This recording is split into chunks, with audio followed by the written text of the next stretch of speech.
I don't know about you, but I'm having to be extra selective at the moment when it comes to consuming news and current affairs. It's all such an unmitigated dumpster fire. The hate, the stupidity, the collective grief. The world feels particularly horrifying at the moment. All the more reason for freezing time and hiding inside the pages of a good book. Honestly, for me, there is no feeling more diametrically opposed to doom-scrolling social media than sitting, reading a good novel. So forgive me for a minute while I talk contemporary politics, but for me, one of the especially horrifying things about the emerging fascist state that is contemporary America is the weaponizing of notions of belonging and legitimacy of citizenship.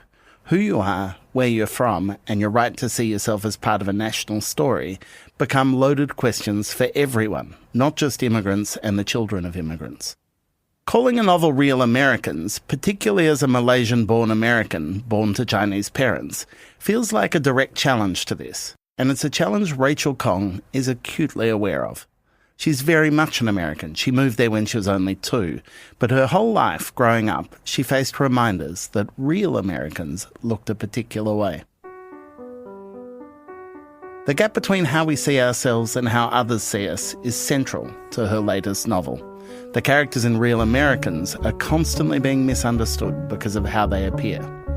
The book follows 3 generations of Chinese Americans. Lily, the daughter of parents who fled China during the Cultural Revolution, who finds unexpected love in New York at the turn of the millennium. Her son Nick, who grows up in the Pacific Northwest, wondering about the father he doesn't know. And May, Lily's mother, a scientist whose choices on behalf of her family threaten to tear it apart. Spanning 5 decades, the book is an exploration of what makes us who we are, and a challenge to some of the most stubborn and corrosive myths that underpin the modern nation-state. A dollop of what you might characterise as science fiction, a hint of what could even be magic, and a romantic heart. This is a lively and surprising book that embraces the contradictions of who we are and how well we know the people we love. I'm Michael Williams, and this is Read This, a show about the books we love and the stories behind them.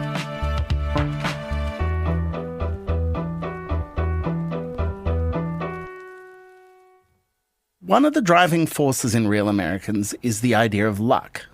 Who has it, and what does it mean for a person's life? So I began my conversation with Rachel asking what luck means to her. That's an amazing question to start with. I mean, luck is, I think, really at the core of this book, this question of what creates our lives, essentially. Is it luck? Is it chance? Is it the actions that we take? Is it free will, right?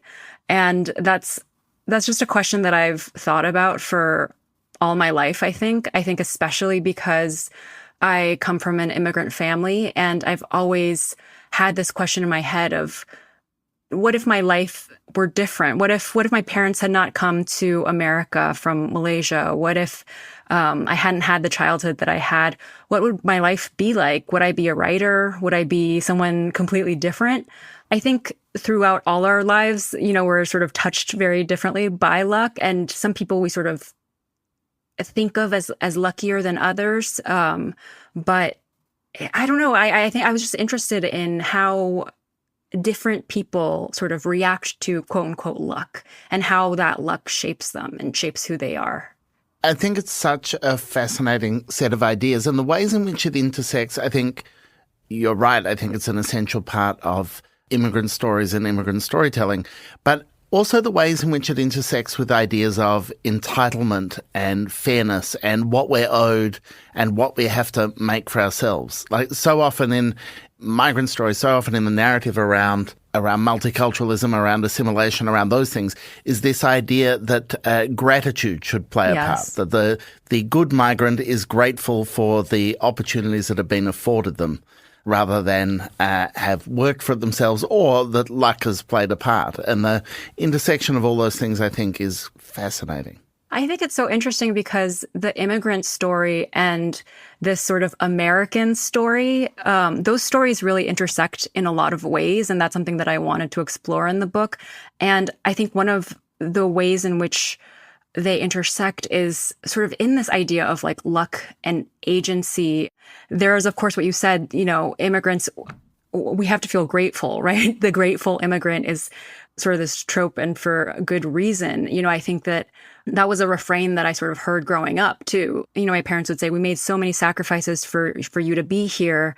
Therefore, like, you make something of your life, do better than we did. And that's a lot of pressure. And I think in the American story, there's this sort of belief that, despite your luck, you can make anything you want of your own life. There's this very like pull yourself up by the bootstraps mentality in the sort of American narrative, and probably just the Western narrative, to be quite honest. But it's this idea that it doesn't matter who you were born as, what your station in life is, you can get out of that. You can make something better of your circumstances. And I think that's, of course, something that gives hope, right? And I'm glad that I was raised with like this sort of idea that I could be anything, and that I could, even if I was unlucky in certain ways, I could still create my life in other ways. But I think also that sort of a belief in like this like do-it-yourselfness to a degree that was a little bit, I don't know if toxic is the right word, but it almost like dismisses the fact that we do come from different places and stations and with, on very unequal footing, right? And that we are not entirely responsible or to blame for what we have made of ourselves or not made of ourselves, I think that's so true. I think it's something I thought about a lot reading this book, is the ways in which notions of luck or fortune are partly the imposition of a narrative on stuff that we can't account for. Yes. And that seems to me particularly acute. One of the things about this book is it follows 3 generations of the one family, and one of the things you do so well in it is capture that kind of incomprehension between the different generations towards each other, that kind of failure to see clearly the nature of the story that your parents, your grandparents might have experienced for themselves. And we kind of put a narrative of luck or fortune on things. It's kind of retroactive thing that's imposed sometimes rather than organically springing out of the lived experience. Yeah, and I think luck is so cultural also, right? Something that one culture might consider lucky, another might not. I mean, certain things transcend that. I mean, I think in most cultures, it's a good thing to have more money than less money, or to have good health and things like that. But I think that I love what you just said there. The sort of disconnect between generations was something that I was so interested in, that I'm still so interested in. The fact that we can try our best to understand what it might be like to be a parent or a child, and yet it's almost impossible, right, to sort of fully immerse yourself into the perspective of another person. I think that the novel form is how we get the closest to that, right? Like we're able to sort of place ourselves into these different perspectives, these different bodies. But short of that, it's, you could interview your parents for days and still probably not understand what it means to have their lived experience and what it means to have their exact perspective. I'm confident I would understand my father less after interviewing him for a couple of days than I would before it, Yeah. I've read interviews with you where you've been clear that you're not a big planner going into your books. And so I'm interested in the moments at which those themes really started to come to the foreground. You began with Lily and her story? I did begin with Lily and her story, and I wrote each of these characters in the order that they appear in the book, which I think is a little bit counterintuitive because it's not chronological necessarily. We get the oldest character's story kind of in the very last section. Yeah, the question of realness is such an interesting one, and I think that it came from a very personal place for me.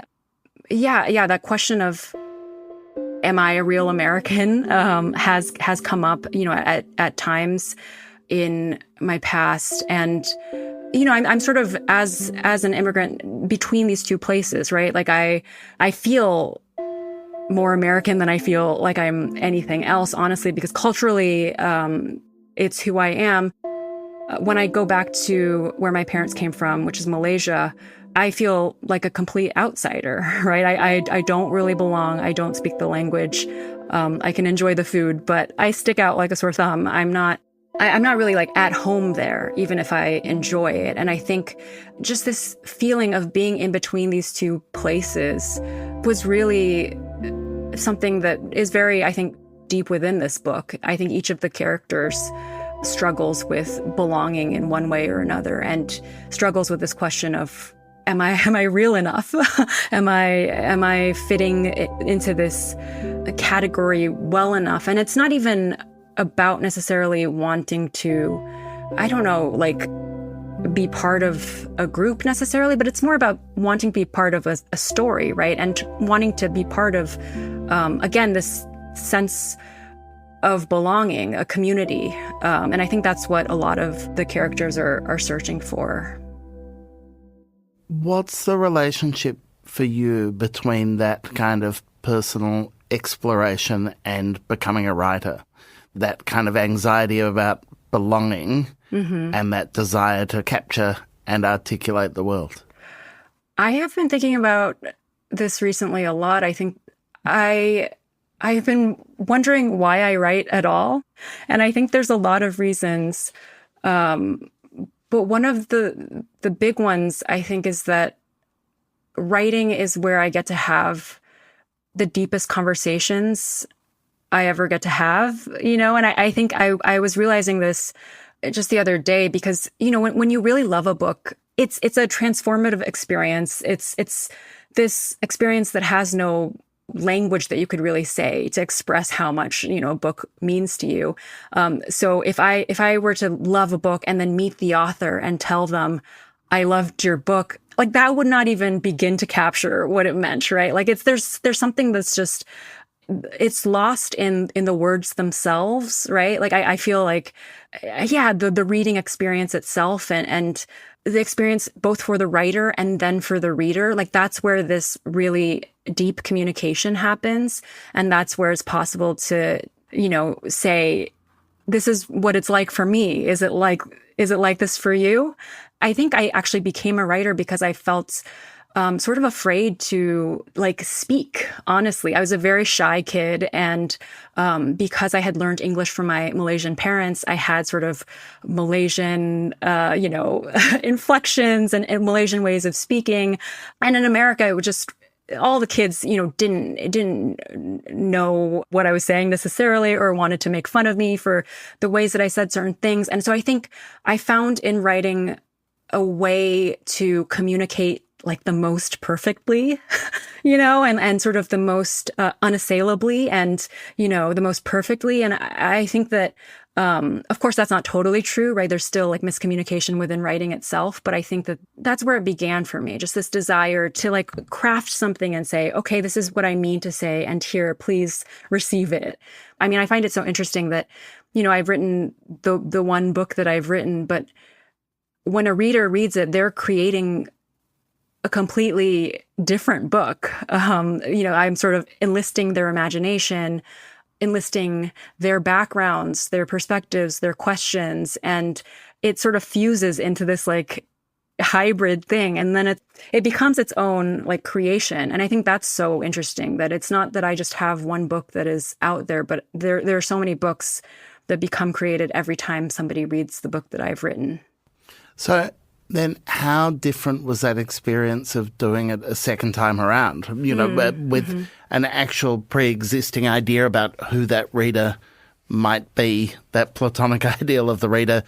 You'd met them, you'd rapturous reviews and awards, and I'm sure endless fan mail from readers. How does book 2 then feel different to sit down and write? I think that does make it a little bit scary because with the first book, it was very much a secret. I didn't tell most of the people in my life because I felt a sort of shame around it, around the fact that I was writing a novel at all. And with the second novel, there is a bit more of an expectation. People know that you're a writer. You've announced that to everybody. And so I think I felt, I wouldn't say stuck, but it just felt like I often had I don't know, I had these like voices in my head I have these voices already, right? The voices that tell you like, oh, you're not good enough, that you're not, this book is not up to par, whatever it is.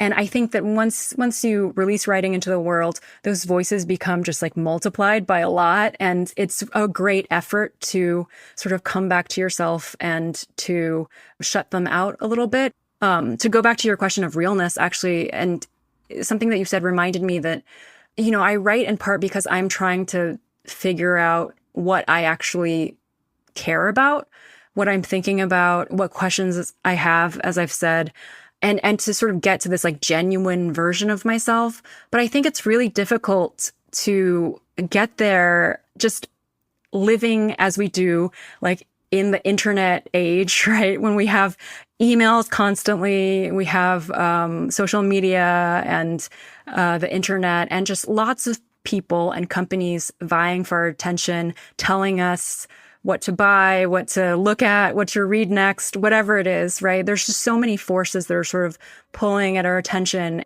And it's a real challenge to actually just sit with yourself and to sort of be in that silence and to think, okay, what do I actually care about? What do I want to spend my hours doing? And it's deeply uncomfortable, honestly. Like, I think writing, people find it hard because it's kind of unpleasant to sit with yourself. We find all these ways to not have to do that, But I think that if you can move past the discomfort, it's so rewarding. And that's what I want to do with my life. When we return, Rachel reveals why magic and science might just be one and the same. Not just in a narrative, but in the creation of a narrative. We'll be right back.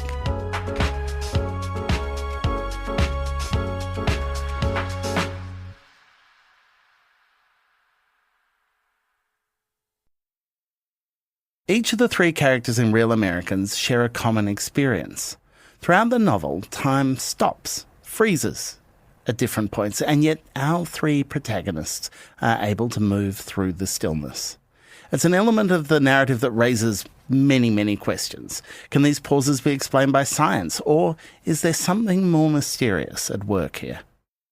As a kind of extension of that question about luck and fortune versus circumstance, endeavour, whatever, there's another perhaps unhelpful binary I want you to help me unpick, and that's between science and magic, and the relationship between those two ideas. So this book for many years was just about science. There was a scientist character, and at the same time, there was a strange thing that was happening with all three of the characters, where they experienced time in a strange way.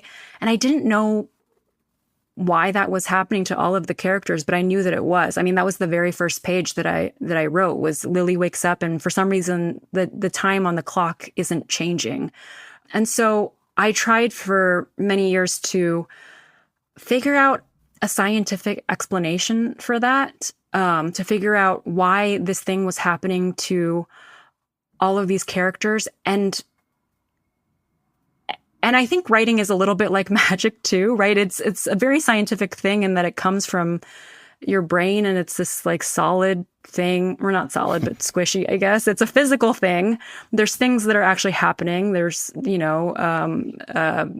electricity happening in there. But writing can often feel like magic when you're doing it, and maybe an idea comes out of somewhere, or you start with this thought that maybe the characters have this time issue, and then years later you realize it's because of something more magical and not necessarily something scientific.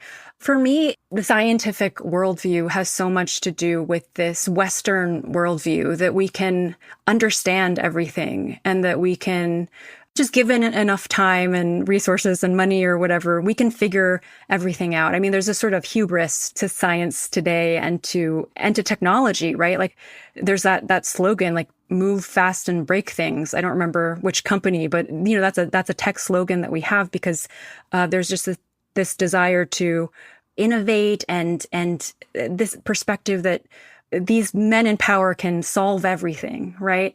And I was really interested in a different kind of perspective. There's this fundamental mystery to the world itself. And I think that's something that I was interested in just exploring, I guess, like the fundamental mystery to what it means to be a human being and why are we all here? I have no idea, to be quite honest. And that's a question that I think I keep asking.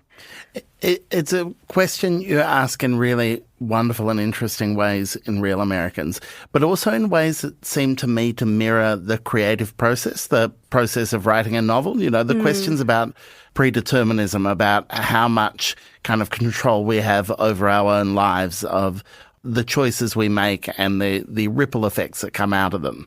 And when dealing with science or magic in a book, they're both different ways of doing the same thing, which is coming up with an explanation for the circumstances that you've been able to weave through the book.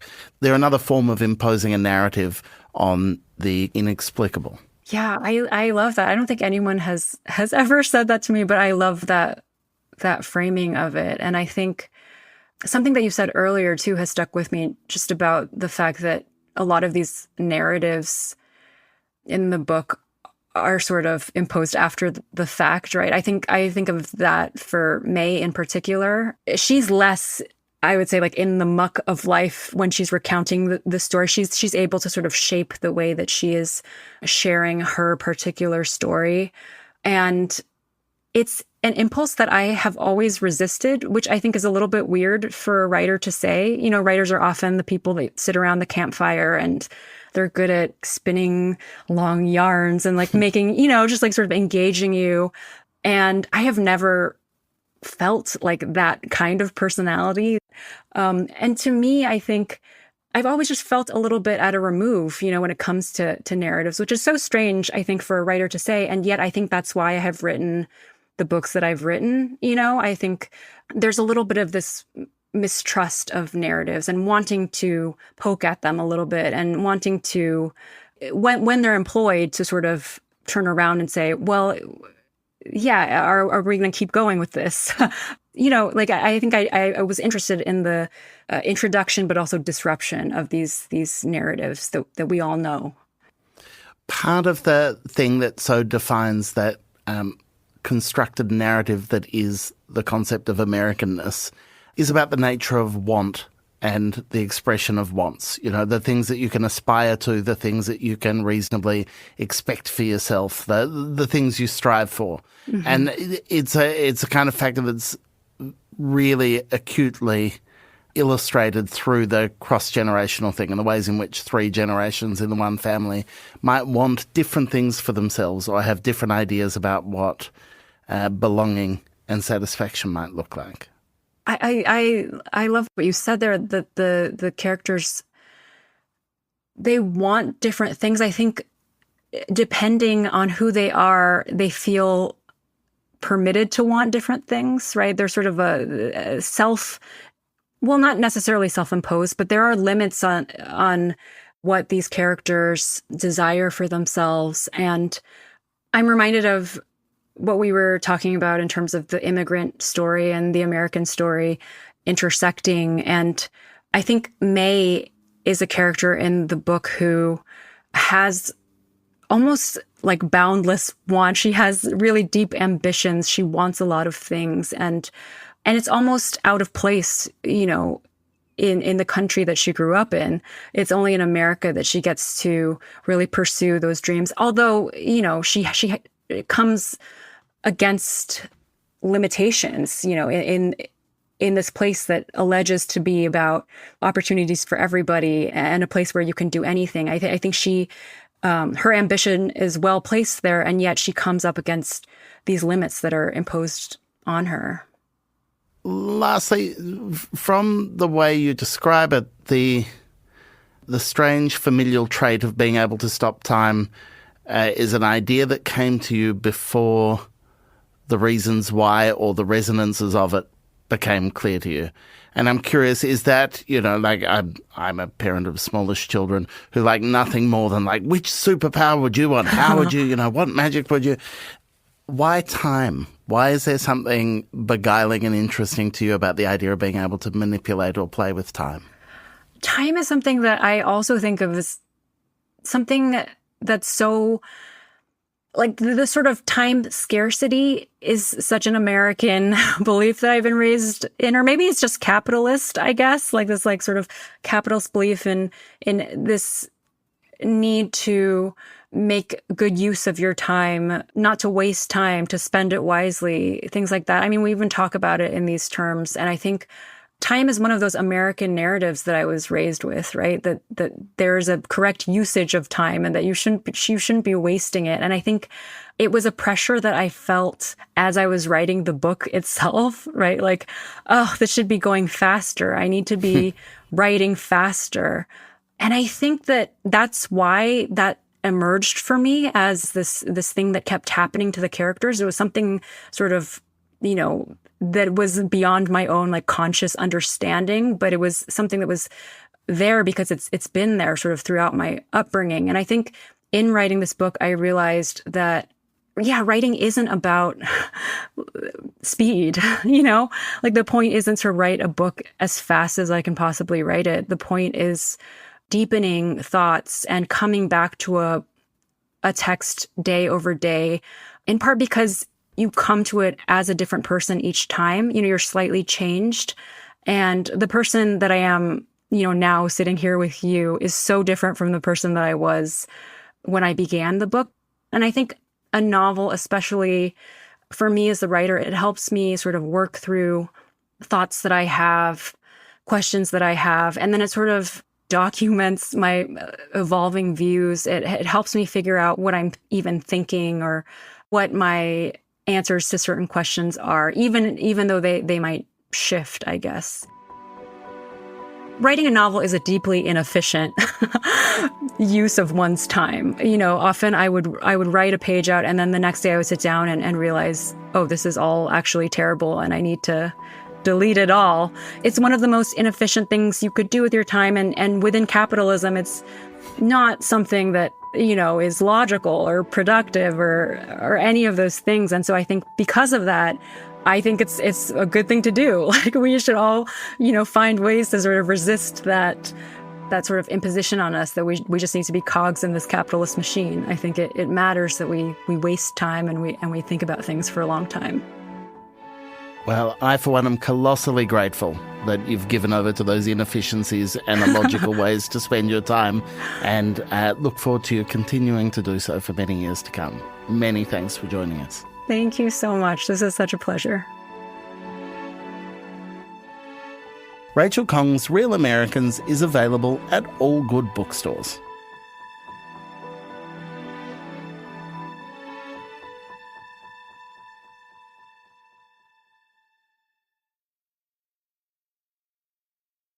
Before we go, I wanted to tell you what I've been reading this week.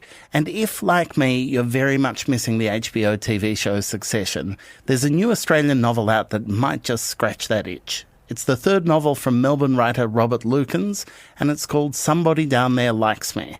It's about a wealthy family in turmoil. You know exactly what that means if you're a Succession fan, and the novel is a lot of fun. You can find it, and all the other books we've mentioned today, at your favourite independent bookstore. That's it for this week's show. If you enjoyed it, please tell your friends and rate and review us. It helps a lot. Next week on Read This, I sit down with Australian literary heavyweight, two-time Miles Franklin winner Alex Miller to discuss his latest novel, The Deal. The reason I wrote The Deal was to bring a couple of things into perspective. One was the fact of my father as the good man before the war and his gift to me of the simplicity of art, in that innocence of art as it can be, and the corruption of art. Read This is produced and edited by Clara Ames. The show is mixed by Travis Evans with original compositions by Zoltan Fetcher. Thanks for listening. See you next week.